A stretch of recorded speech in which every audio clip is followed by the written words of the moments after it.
জীবনে এমন বন্ধু বানাও যেন আয়না আর ছায়ার মতো হয়, কারণ আয়না কখনো মিথ্যা বলে না আর ছায়া কখনো ছেড়ে যায় না।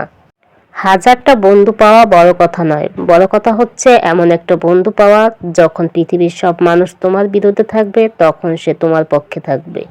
সত্যিকার বন্ধু সে নয় যার সাথে হিসেব করে কথা বলতে হয়, বন্ধু সে হয় যার সাথে মন খুলে সব কথা শেয়ার করা যায়।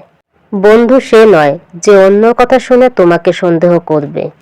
বন্ধু হলো সে যে তোমার উপর সন্দেহ করা তো দূরের কথা, তোমাকে নিয়ে কেউ কিছু বললে তার প্রতিবাদ করবে।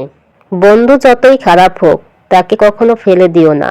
মনে রেখো, জল যতই খারাপ হোক তা কিন্তু আগুন নেভানোর কাজে লাগে। যে তোমার অতীত জেনেও তোমাকে পাগলের মতো ভালোবাসবে সেই তোমার সত্যিকার বন্ধু।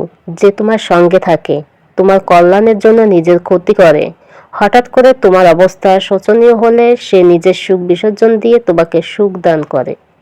একটি বই 100টি বন্ধুর সমান, কিন্তু একজন ভালো বন্ধু পুরো একটি লাইব্রেরির সমান।